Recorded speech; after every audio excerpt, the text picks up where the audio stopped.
So, buzzed that I couldn't even think straight. I mean, most people aren't going to end up in the hospital with, caffeine overdose, but, in the elderly, certainly that's something to worry about with palpitations and, triggering an arrhythmia or something is possible. But you just have to be careful, basically, with caffeine. So maybe, if you're addicted to it, I mean, I tell people just try decaf, So I had a coffee shop owner come to me with long haul, and she had to try fluvoxamine, and she's like, I work in a coffee shop all day. I won't lie to you. I drink coffee all day, And so, decaf has some caffeine, but it's, tiny amount. So it's not like an absolute contraindication. It's more about you have to be careful. Got it. Thank you very much for that. So I'm going to continue here. Some more questions, but more of the questions here were in terms of what not to take. Here, where should we get these treatments if we live in the UK? So this is a very common question that has been asked. That fine for US, we have folks like you. Thank you very much for helping us.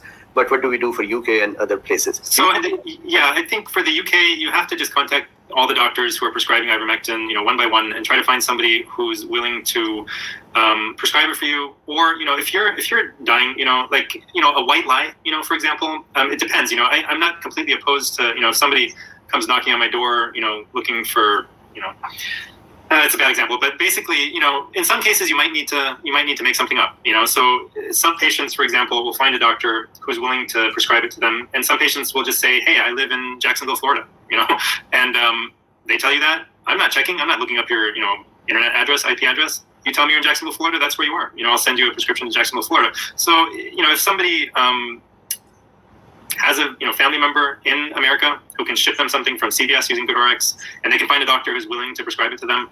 And the same thing with people who are in states that I'm not in. I tell, somebody calls me from California, I'm not licensed there yet.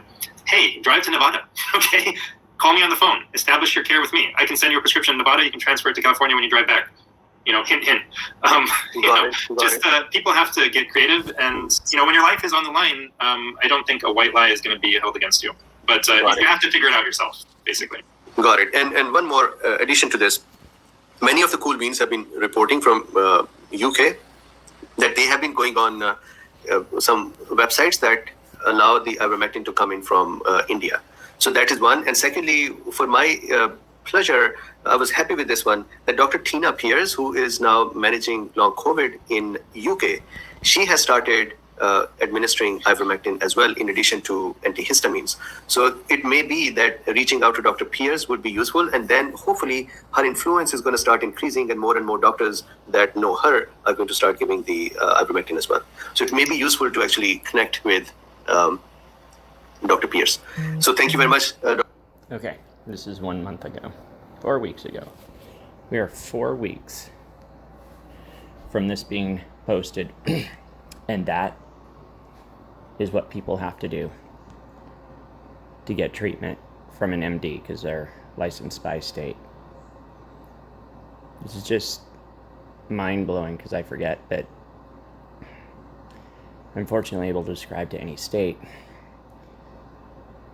But if you want treatment, if you want outside of the CDC, no treatment, wait until you can no longer breathe and go to the hospital where they don't treat. Drive to another state, establish care, and then drive back home. Tell somebody you live in Jacksonville, Florida, if you have a family member there.